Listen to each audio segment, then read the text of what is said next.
You might think marrying kids is great, and that those who disagree are filled with anti-Muslim hate. You might think Mo Hijab has it all figured out, when he's really just an empty-headed, arrogant lout. But even Mo says the Quran okays pedophilia, and really, it's as creepy as all reptilia.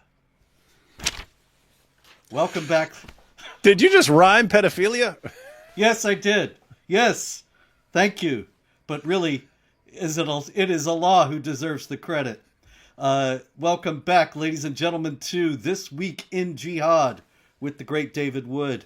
And I, of course, am Robert Spencer, the author of the Quran. So, David, yeah, reptilia, that's impressive. Pedophilia.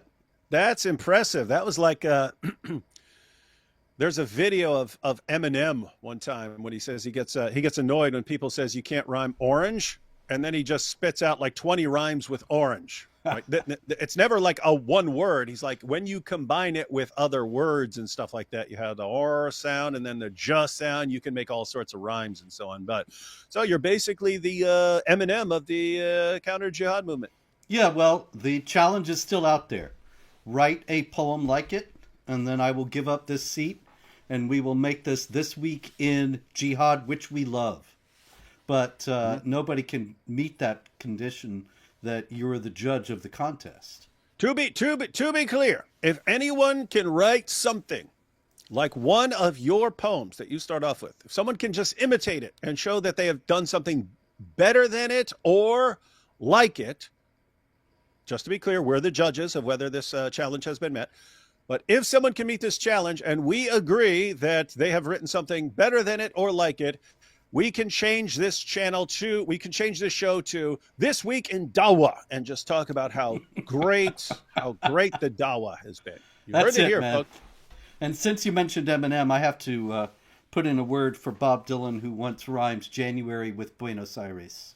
Nice. Buenos Aires, he said. But anyway, same thing.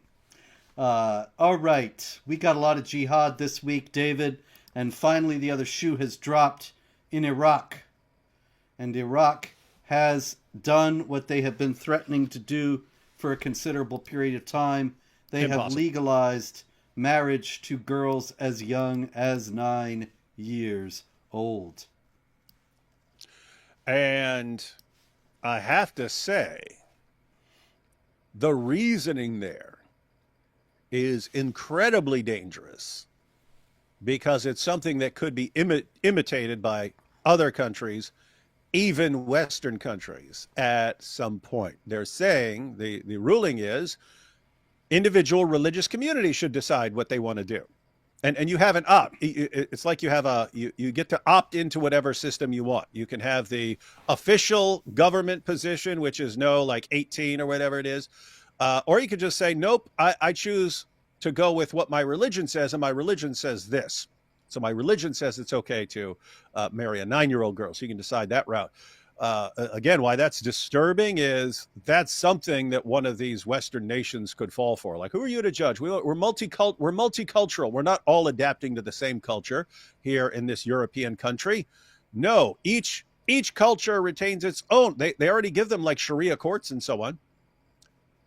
And I have to say, it's a demonic kind of diversion and deception, David, because it also gives the illusion that you can opt out. Like, if your community doesn't want it, then you just don't agree with it, but you just mind your own business and let these other people do it. And the victimization of the girls, then you really can't say anything about it. It's kind of on the order of the pro-abortionists in America saying, oh, you don't like abortion? Then don't get one. So you don't like child marriage? Don't enter into a child marriage, but don't bother us when we do it. Yeah, and again, that's something that people could fall for. Keep in mind, it's already happening because lots of Muslims in Western nations, they don't go to the government for their marriage. They go to the mosque for marriage. And the government has no idea. And that's how you have lots of Muslims who are actually polygamous. As far as the government is concerned, they have no wives or they have one wife. But they have a second wife, a third wife, and a fourth wife that are all arranged just through the mosques. And we've got videos. We've got videos of Ali Dawah on camera saying that if his daughter starts to menstruate at 9 years old, he'll tell her she's ready to be married. And what's crazy is, as disgusting as that sounds, he's actually still better than his religion, because in Islam you can marry prepubescent girls. Doesn't matter. So he's actually better than his religion. You've got Daniel Hakikachu saying if a girl's 4 years old, if a girl's 4 years old, 5 years old, you can marry. You've got Muhammad Hijab saying that according to the Quran, he would say that because of Muhammad, you might want to be waiting a little longer or something. But he says, according to the Quran, you conclude that having sex with a 5-year-old is halal. He says it's halal. So these are the guys who are running around. And you have these guys, these are the guys who are totally fine with having marriages in the mosque and not being recognized by the government. But you have to wonder, are these guys all passing around their 7, 8, 9-year-old daughters to each other for marriage and so on? So anyway, the point is there are already child marriages going on. It's just, you could get to a point with these stupid Western nations trying to impress everybody with how tolerant they are, saying, who are we to judge? Who are we to judge the Muslims if they want to marry 6, 7, 8, 9-year-old girls? It would be intolerant, and we would be fascists if we told them they can't do that. It's their culture. We don't want to change their culture. It's already happening, David. You remember a few years back, this was not a child marriage case, but it was a female genital mutilation case in Michigan. A couple of doctors in Dearborn performing, Muslim doctors, of course, performing female genital mutilation. They were arrested. They were put on trial. And then the case was dismissed by a judge who said this is their freedom of religion. And what was bitterly ironic about it was that that's what their defense was based on. But every last story regarding FGM in the Western press before that assured us that it had nothing to do with Islam, and that it was not a religious practice, just a cultural practice. Then these doctors went on trial. Suddenly they say, oh, this is all about our religion. Case dismissed. Michigan, USA. Isn't that convenient, by the way? Guys, did everyone catch that? That's very important. And Robert's exactly right. Whenever people in the West, critics of Islam, complain about female genital mutilation in Muslim countries, we got the response, this has nothing to do with Islam. It's just kind of a cultural practice in certain places, but it has nothing to do with the religion. Then, once people in the United States get caught, doctors, for performing female genital mutilation on Muslim girls because their Muslim parents want it, and they get they go to trial for female genital mutilation, the defense comes out, what are you talking about? It's part of our religion. You can't judge our religion. And then case dismissed, boom, you're right, part of your religion. And that was in the United States. Now you have the same thing. Yeah, now you have the same thing with child marriage. Part of our religion. What do you... Yep. You can't tell us what to do in our religion. And I got even worse than the Dawa guys here, David. First, of course, this is about the Worse than the Dawa guys? I know, hard to believe. Impossible. Okay, here you go. You call me on the Dawa guys, I'll raise you. The professor of Islamic eschatology and director of Muslim Rights Concern in Nigeria, Ishaq Akintola, who said Islam has no age barrier in marriage, and Muslims have no apology for those who refuse to accept this. I got a member of Saudi Arabia's High Religious Council. There is no minimum age for marriage, and girls can be married even if they are in the cradle. Dr. Salah bin Fawzan. Pakistan's... Wait, what'd you say that Nigerian guy's name was? Ishaq Akintola. Did you say Haq Tua? Haq Akim Tua? Ishaq Akintola. The Haq Tua Sheikh? That's him, the professor of Islamic eschatology and director of Muslim Rights Concern of Nigeria. Council on Islamic Ideology in Pakistan. Islam does not forbid marriage of young children. The Diyanet in Turkey, the Directorate of Religious Affairs, says under Islamic law, girls as young as 9 can marry. So the Diyanet is actually out of step with Saudi, Nigerian, and Pakistani authorities in saying they have to be 9, when these other guys are saying they can be younger than that.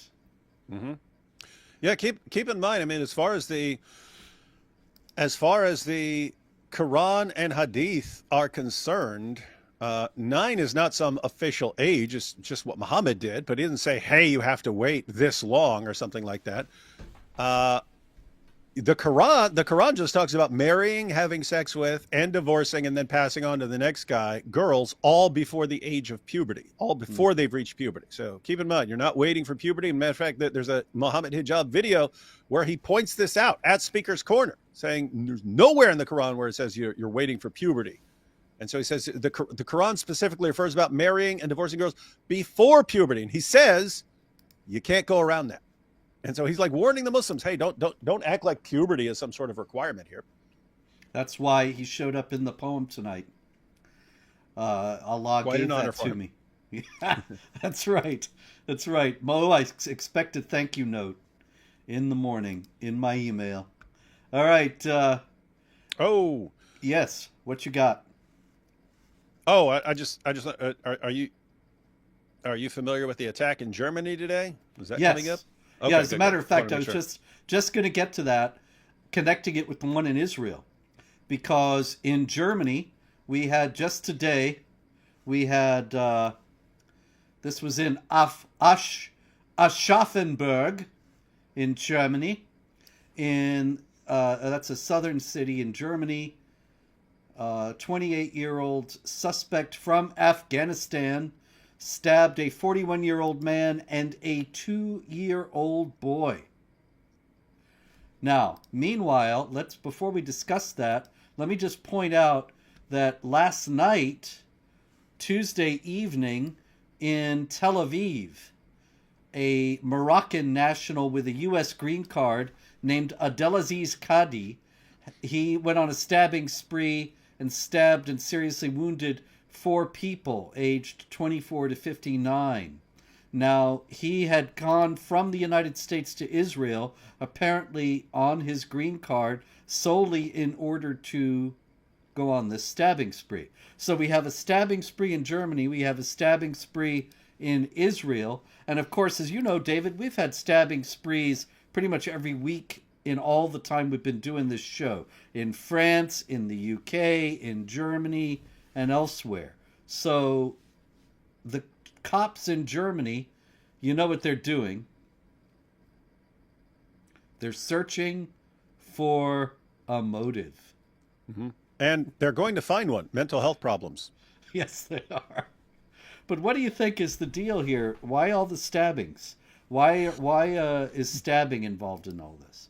Well, you have, of course, commands in the Quran to strike at their necks and so on. So, but really, I think the main reason is, and we've talked about this in the past, but if you go back like 25 years and so on, the goal of terrorist attacks was to have some big explosion. You want to bomb something. And then, of course, you flying planes into buildings. Remember, after that, you had all these other incidents where people are trying to do stuff on planes and so on.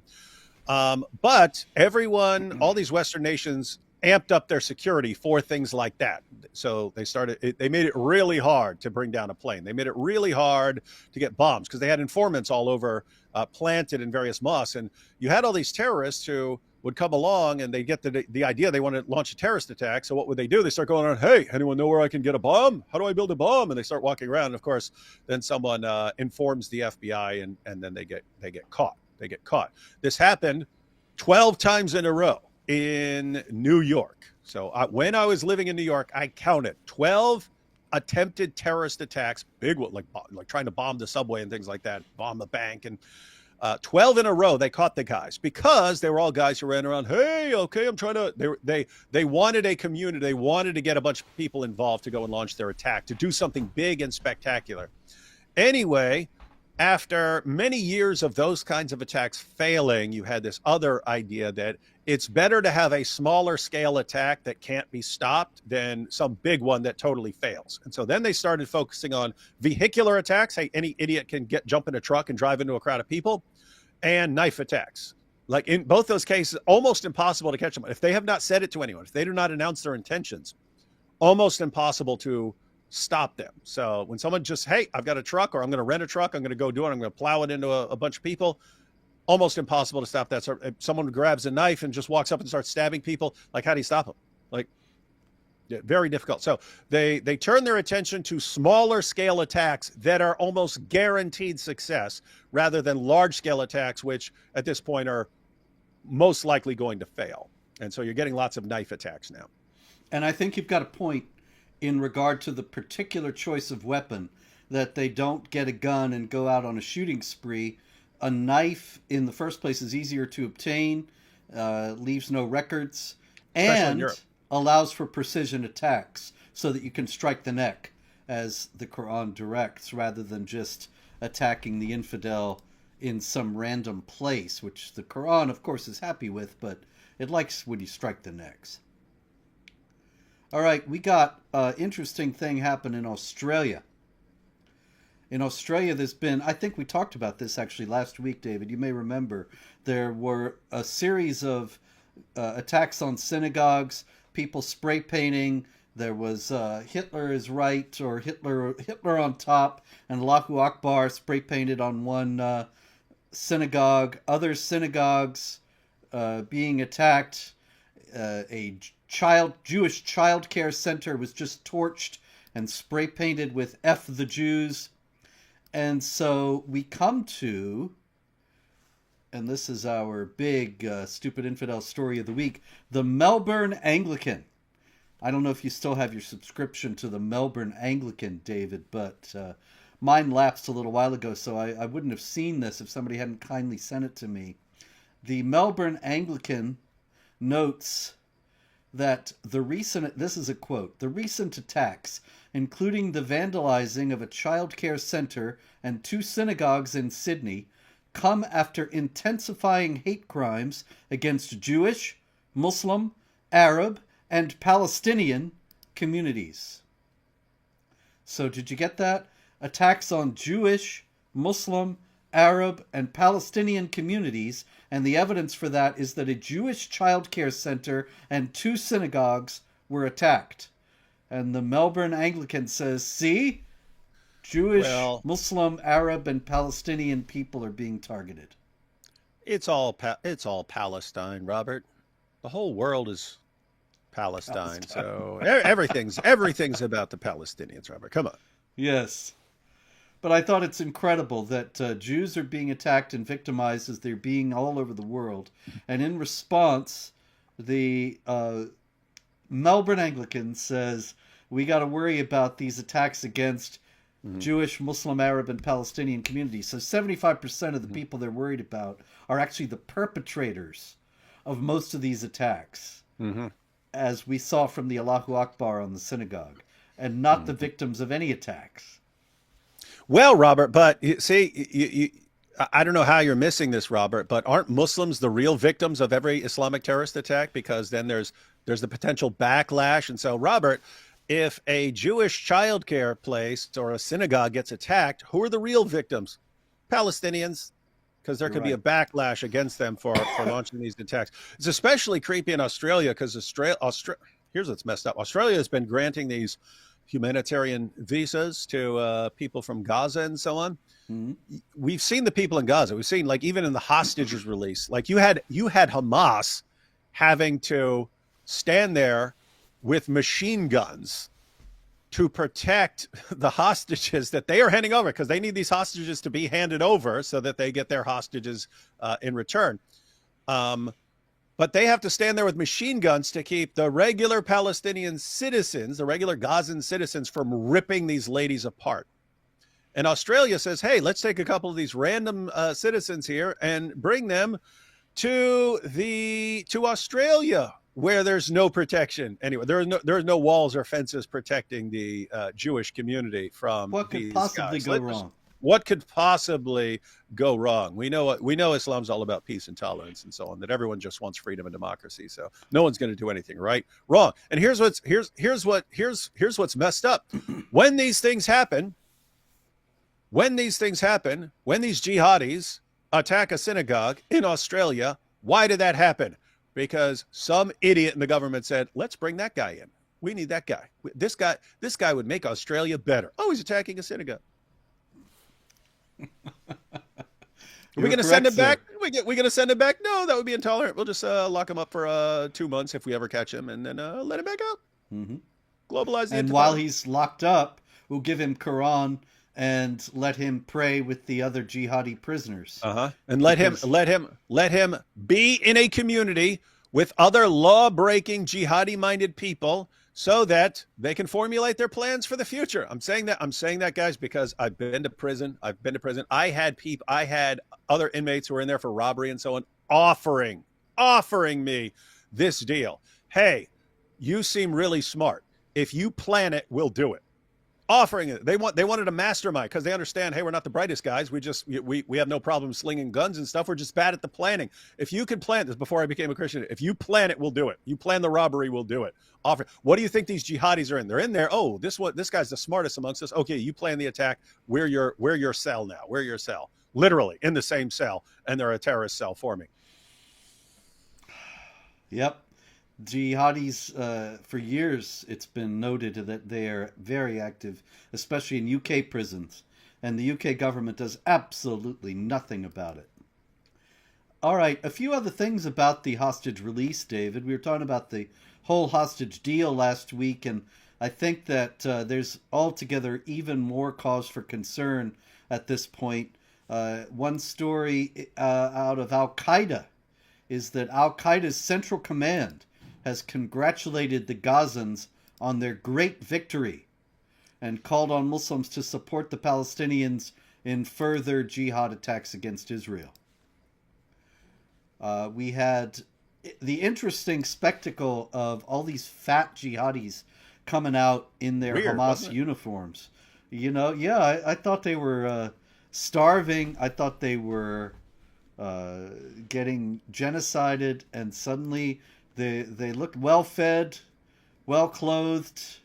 They got their uniforms back. They're not in doctor's clothes and press clothes anymore. They're back in their Hamas uniforms, parading around in expensive new trucks.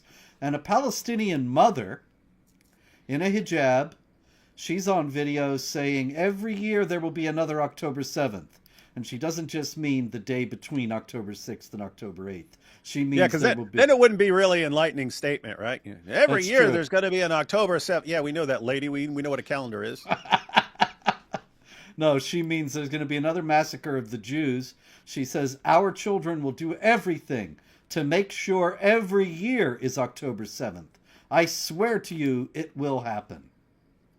So I don't know if they really want peace. I'm just not getting peace vibes here.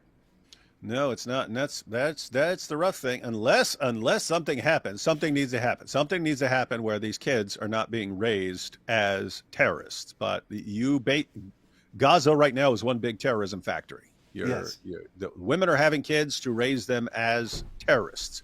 And so we sit there going, oh, what about the children? What about the children? It's like, okay, if you actually care about those children, you need to figure something out real quick, because those children are going to be raised to go and attack Israelis until they get killed in return. So you better come up with some brilliant sort of plan. As far as these, Robert, I have to say, I have come up in the defense of, because people are pointing out all these pictures of all these 250, 300-pound men and women in Gaza.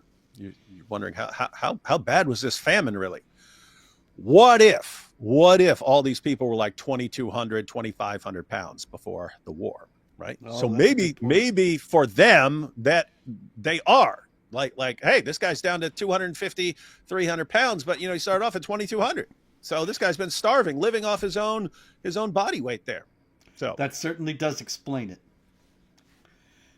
Anyway, we got a new Hamas leader, Khalil al-Hayya.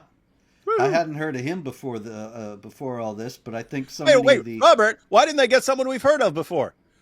Well, I think they're all dead. Oh, that's why. Oh, yeah. Here, let me check. Except for Khalid Mashal. Hang on, let me check. I got the deck right here. Yep, he's dead. No, he's dead. Dead. You got al-Hayya in there? Dead. Yeah, they're all dead. I'd have to go through the deck, but yeah, they're all dead. Yep. So Khalil al-Hayya says, where is it? Our people have thwarted the declared and hidden goals of the occupation. Today we prove that the occupation will never defeat our people and their resistance. Our people will expel the occupation from our land and from Jerusalem, At the earliest time possible, our enemy will never see a moment of weakness from us. And he said October 7th was a source of pride for our people to be passed down from generation to generation. So we know he wants peace. Idiots. Yes. Isn't it crazy? And here's the thing, like I wonder, are people on that side, so all the college protesters and so on, do they have the basic intellectual ability anymore to see this, right? Because all the pictures that they share are like one starving kid who had a disease. That's why he looked all emaciated and so on. It wasn't. And that his he mom was fat. Yeah. So we have to believe that mom was eating everything and not letting him eat. Yeah. So, but they'll show that picture. You see, this is how things are in Gaza. No, it wasn't at all. But they presented it like that. Everyone's just starving. It's a famine. They're all dropping dead for lack of food and so on. Meanwhile, the second you get a ceasefire, they're all cheering in the streets. And so, I mean, think about this. It's we're all dying. It's a genocide. It's an ethnic cleansing. We're starving. Widespread famine. All our kids are dying. All the kids are dying. No one's surviving. There's no food. There's no food here. People go, please, how can we get food to them? How can we get food to them? And then ceasefire. Boom. Ha ha. Suckers. Y'all fell for it. Idiots. We win. Ha ha. And it's like, I hope they get the message for last time that, I mean, they call it Gaza wood or Pallywood for a reason, right? It's all a freaking show. I understand there are bad things happening. It's a war. That's what happens. But these are people who focus and like the main strategy is lying and deceiving people around the world to get some sympathy and so on. But now, I mean, just that insert. If they were smarter, they would have like slowly come out and pretended that they're like run to the food trucks. Oh, we're so starving and stuff. Something like that. Instead, they're just, I can't believe you idiots fell for that around the world. Like, okay, well, next time this happens, I hope, I don't think they will, but I hope people realize that they're being duped next time. But they'll fall for it again. They'll fall for it because they're stupid. Meanwhile, some actually reliable numbers have come out about the casualties in Gaza, and it looks as if the Israeli military has been more successful in limiting civilian casualties than any military in modern warfare, including the United States in Iraq and Afghanistan. And that the civilian to combatant casualty rate is about 1-to-1, which is much better in terms of the low number of civilian deaths. Massively better than the United States record in Iraq and Afghanistan. Mm-hmm. And the United States much better than World War II. Yeah. And the United States makes tremendous efforts to avoid civilian casualties. The Israelis did even more.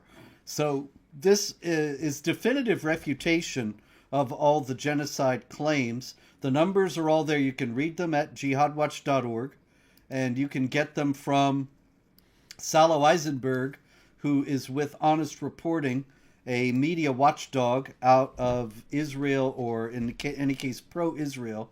But you would dismiss the numbers that he's got because he's pro-Israel at your own risk. He's got it exhaustively documented, and it is much more reliable, even on the face of it, than any of the numbers that Hamas came out with, where they would say, for example, like 15 people were killed in the last day, including 20 children. Things like that. And so they were lying all along. Anybody should have been able to see it.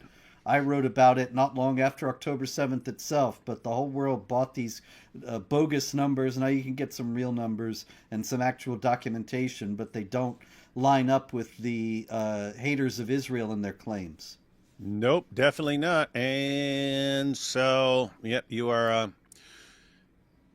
this is one of the most careful and precise wars ever in terms of, and it's a nightmare situation, right? So you take World War II, where it's basically a 2-to-1 civilian to combatant death ratio, 2-to-1, and that's where you actually had armies fighting in the field and so on. you still had most of the casualties because of bombing cities and so on. Most of the casualties were still civilian casualties and so on. But even that's a completely different situation. Again, there you have a lot of the fighting is armies marching out against each other, tanks and so on. Here, you have a bunch of people. They kill a bunch of people, rape a bunch of people, take a bunch of hostages, and run and hide behind women and children. Mm-hmm. And they've admitted they want to maximize civilian casualties. And so they want you. They're doing everyone else. I mean, what happens in Israel? What happens in Israel when there's a rocket or when there's an attack? Women and children go hide in bunkers. And every house you go to, every apartment you go into, they all have safe rooms. What happens? What happens if there's an attack? Women and children go into the safe rooms. Women and children go into the bunkers. The soldiers go out and fight. What happens? What happens in Gaza? The women and children are used as human shields. The men run and hide in tunnels. It's a complete reverse. And it's like, this is a nightmare situation. You're trying to go in there and get your hostages back and find the people who killed your people. And they're hiding behind women and children. They want you to kill as many women and children as possible for their spectacle. And so nightmare situation. And Israel somehow ended up with either the best or one of the best records in the history of urban warfare. Absolutely crazy to call this a genocide. I did want to point out, Robert, you had a comment from Yaha, who says, dead babies are a show. When I said this Gaza stuff's done for show. Yaha, tons of the dead babies are show. It's fake. We've seen it over and over again, where turns out we see the extended footage that someone was recording, and the person's screaming, "My dead baby, dead," and it's a doll. It's a doll, right? We've seen that over and over again. We've seen, "Oh, my son, he's dead, and then you see the kid's hand, and it'll reach over and like scratch his shoulder and stuff like this when he's dead. So you do have, and I said it, Yaha. I said, yes, it's a war. Bad things actually happen, but for them, the show is what's most important. So what do? It becomes fake. Everything becomes fake. And so, yeah, that actually happened. This is not in dispute, Yaha. It's not in dispute. And who else does this? Who else does this? When you have like in Ukraine and Russia right now, there's a war. Do you see them like pretending all these bodies? Let's take a bunch of mannequins and dress them up like fallen soldiers and so on. It can happen. It's just among the Palestinians, it's like the go-to method for everything. Let's pretend. Let's lie. Let's deceive the world. Oh, and then idiots take them seriously. So much fakery. I documented in the Palestinian Delusion that I wrote 5 years ago that all these cases of the jihadis the Palestinian jihadis faking human rights abuses, crimes, murders of children, and so on, that were abundantly established. And of course, that was way before this present conflict. The Palestinian jihadis have a very sophisticated deceptive apparatus. Pallywood, it's called, that fakes all these Israeli hate crimes. And so anytime that you see, especially like a photo of a little child that's been killed, or a destroyed building with a pristine doll that wasn't hurt at all, right in the top of the rubble, you should be taking these things with extreme skepticism. This is the kind of thing the Palestinians always do. Another interesting, yeah. By the way, isn't it amazing though? Like, I mean, this is a tiny little spot in the world, and you have serious, actual famines not far away. Yemen, there's an actual famine, actual like starving babies, like just skin and bones, starving, looking really, really bad. Where does all the humanitarian aid go? Gaza. So the entire world sends in billions of dollars and endless trunks of supplies. What do they do with it? They use everything to build tunnels, to get weapons, and apparently acting classes and special effects classes, so that they can manufacture all these dead people. Keep in mind, people do die, but not enough to really get the sympathy of the world. So they have to make up more and so on. So this is what they do with their endless trunks of aid money. Oh, apart from their leaders becoming billionaires and having their kids drive around in Bugattis and so on in Qatar. That would be a great show, the Hollywood Oscars. Yeah. Oh, that would be good. We should do it. We should do it. Yes. Yeah, you got Best actor, best Yeah. special effects. Lifetime Achievement Award goes to the guy they call Mr. Fafo. Oh yeah, oh yeah. Who's been everything. In one video, he's a doctor. In another one, he's something else. In another one, he's this. And then he's a paramedic. And then he's a lawyer. And then he's this. And then he's And he awesome. was seriously injured and near death, and the next day he was running around again. Yep. I admire his powers of recovery. Lifetime Achievement Award. Yes. All right, it's going to be a great Oscar ceremony. I hope he'll show up, but we'll have to have him searched first. Anyway, another interesting sidelight about the whole Palestinian Jihad and the supposed desire for a ceasefire amid this genocide. Our friend Brother Rashid posted news that Al Jazeera had planned a whole show celebrating October 7th with unpublished footage showing the involvement of Mohammed Deif, the Hamas leader who was one of the masterminds. They had released a promo. They had it all set to go on the day the ceasefire was set to start. And so in light of that, they suddenly had to postpone it because they didn't want to be glorifying bloodshed and murder when they were supposed to be wanting peace. And so once again, they're rather transparent about what they do, and the world is so eager to be fooled, nobody called them on it. People do love being fooled. Oh, yeah. All right, a couple of other jihad stories, David. This is more of a stupid infidel story about El Mofaddal in Montauban in France. And he was in the Place Nationale, and that was on October 14th, 2023, a week to the day after the October 7th Jihad massacre. And in this public place in France, he yelled out, "Allahu Akbar, the Jews must be killed."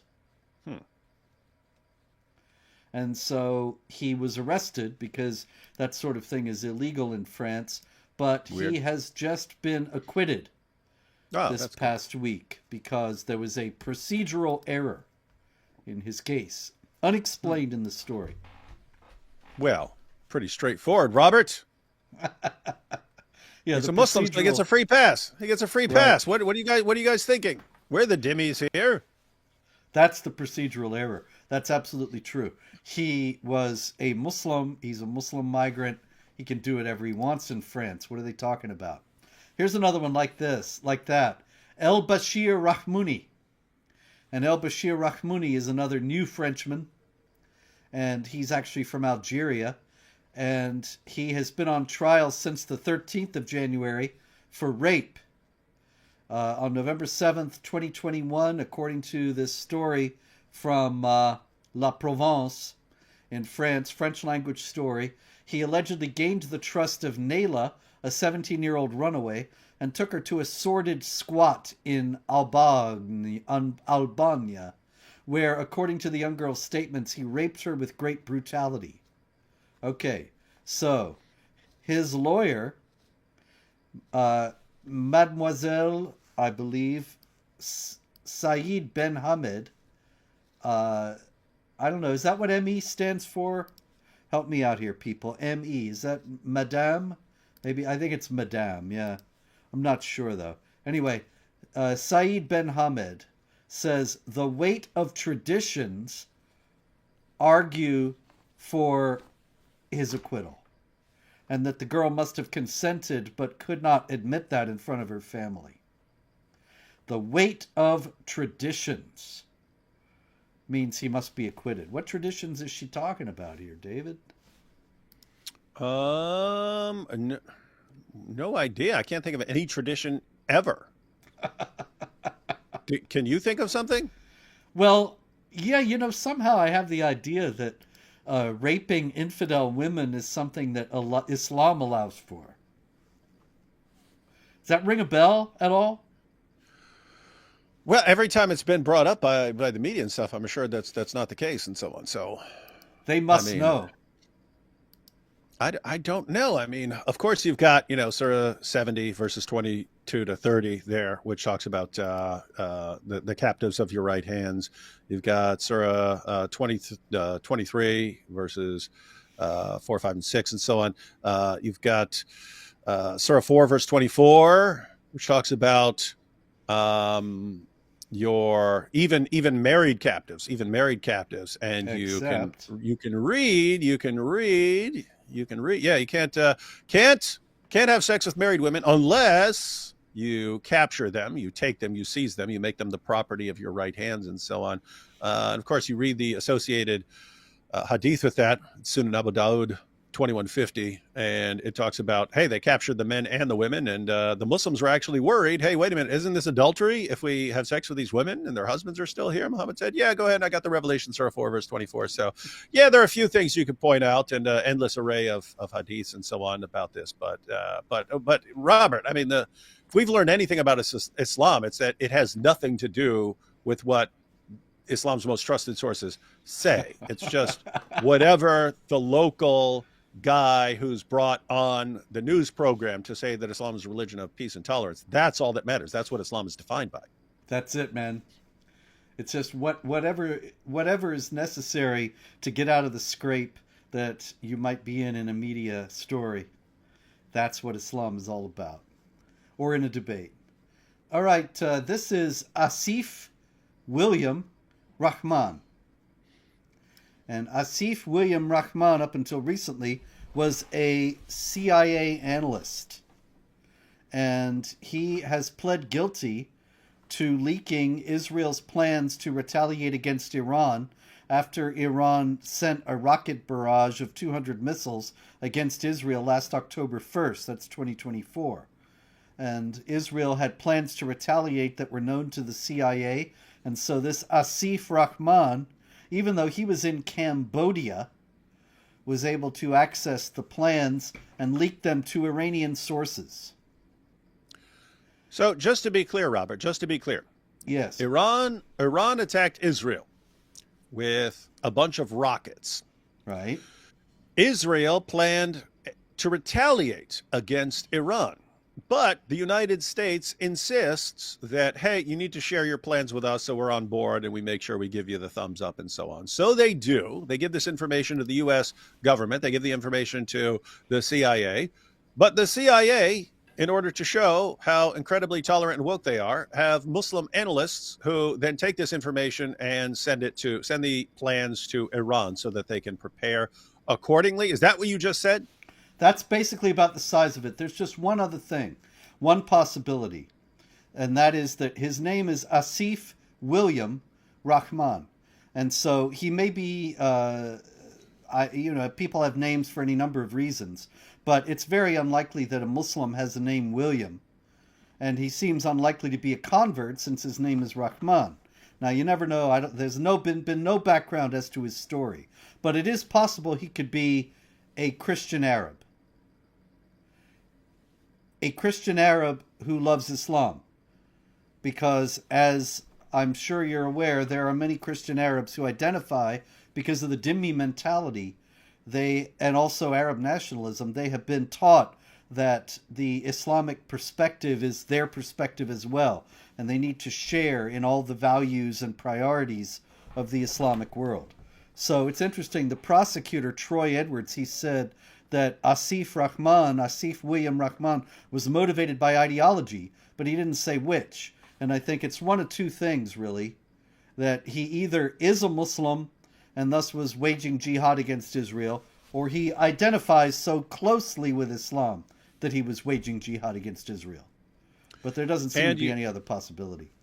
Yeah, so you've pointed out, so he could have the name that could come from a Christian family or something like that. Also, could be one of these situations where Christian woman married a Muslim man, and so we'll name him Asif, and yes. we'll give him his middle name after your family or something like that. Indeed. So there we have an interesting, whatever the explanation, whether he's a Christian Arab or a Muslim. The fact is that he is clear proof of the fact that our government has no clue, that they're hiring these people to be inclusive and multicultural and diverse, and they are not checking about their sentiments toward jihad because it would be Islamophobic to do so.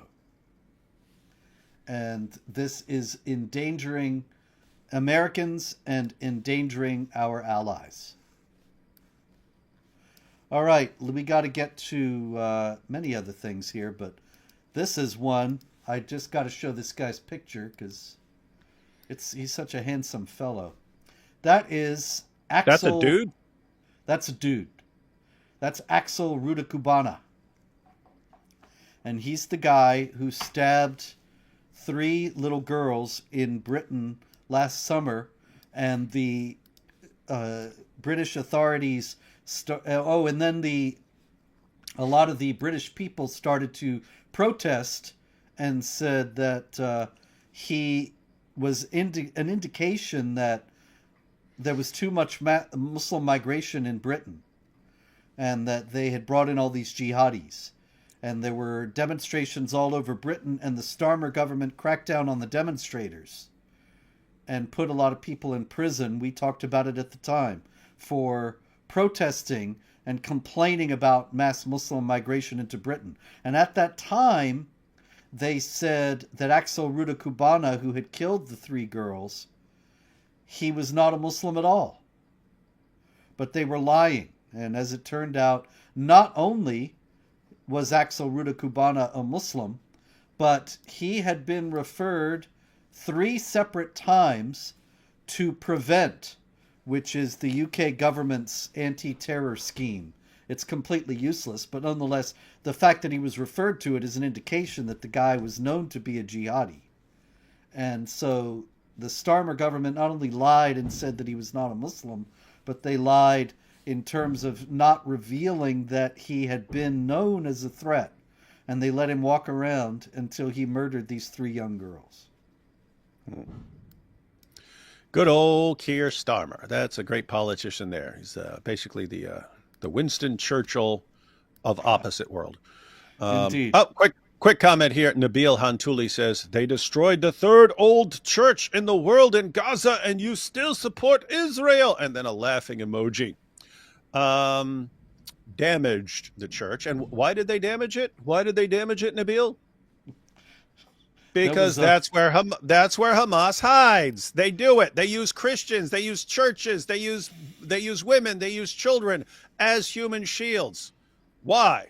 Because they want, when the counterattack, when the retaliation comes, they want to kill Christians. They want to damage churches. They want to damage hospitals. They want to kill women. They want to kill children, so that they can go out and say, look what they're doing.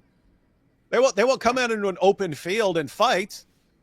If you're talking about churches, I mean, Robert, my goodness, how many churches were destroyed when the UK was bombing Dresden? How many churches were bombed by Germans when they're bombing London and so on? Lots. There are churches where they've preserved the damage that was done to their church by the German bombings. That sort of thing happens. What do you say here? Say, okay, what's the cause?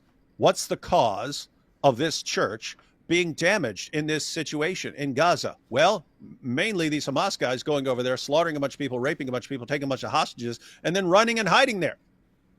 That's the cause. So who's to blame? Exactly.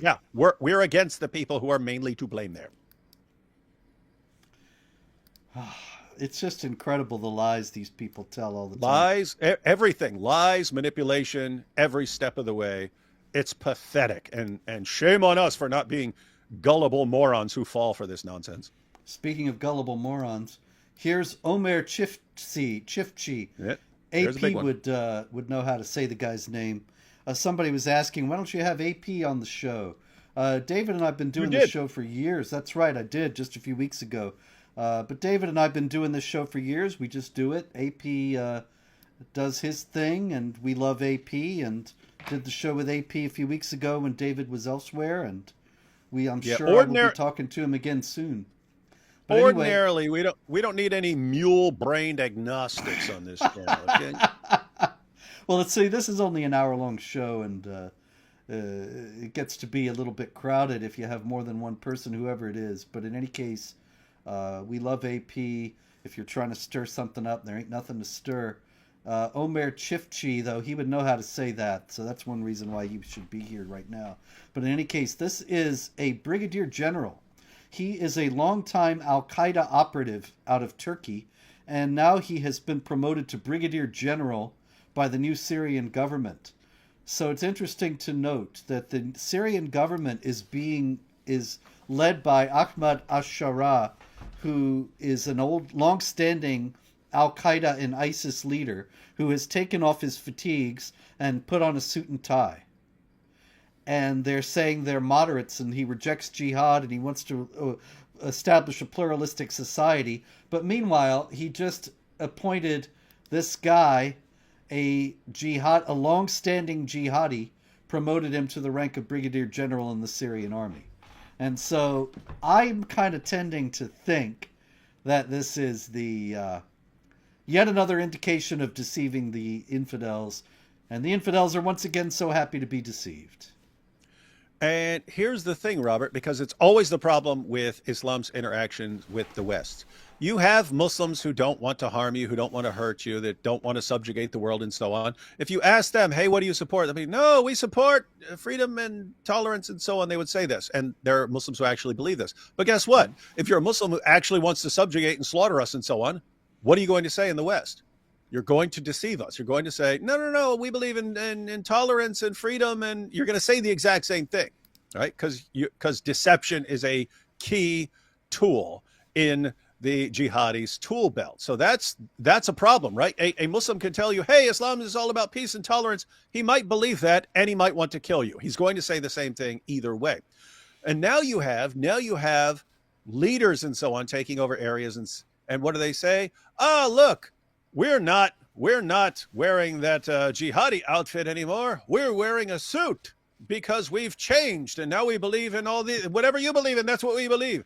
And guess what? If people do actually change, it does happen. So if they've actually changed and mellowed out, they're going to be saying this.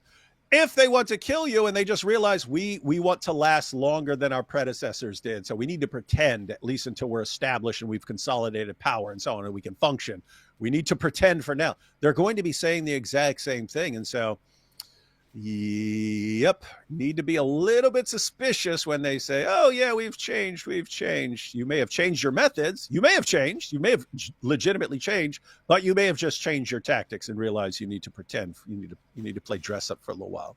And the wild thing about it, David, is that it's like offensive in the West to say that somebody might be lying. If you point out that somebody's trying to deceive somebody else, there will be any number of people saying that you're the liar, that you are the deceiver, that you are being terrible Islamophobe by not taking these people at their word. And a lot of people wear it as a badge of honor that they're fooled by these deceivers because they wouldn't want to dare look Islamophobic by being skeptical about them. All right, here's a good story out of Nigeria. This, David, that is the Sangayar Sani Uthman Islamiyya School in the Biajin area of Abuja.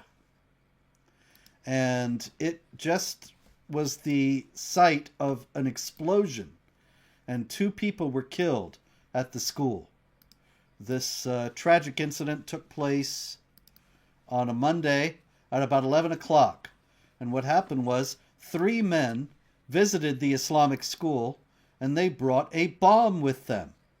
And the bomb went off, according to the story, while they were tampering with the IED, the improvised explosive device, on the school veranda. And so you gotta wonder, okay, why would anybody bring a bomb to an Islamic school and be fiddling with it at the school so that it blows up and 2 people are killed? What might have been going on here? How many times have we heard that story, Robert? Indeed. They're messing around with the bomb in the mosque, and oops, I'm waiting for some commercials on Al Jazeera. Are you suffering from premature detonation? If so, download our instructional manual here on how not to blow yourself up while preparing to blow up the kuffar. Indeed. This. Oh, hey, Robert. One Yes. quick thing here. Pat's leather strap. This will be for after the show, but I want to tell you now what the comments are. Pat's leather strap says, Robert, can you please unblock Ayatollah Khamenei? He's not actually a Muslim.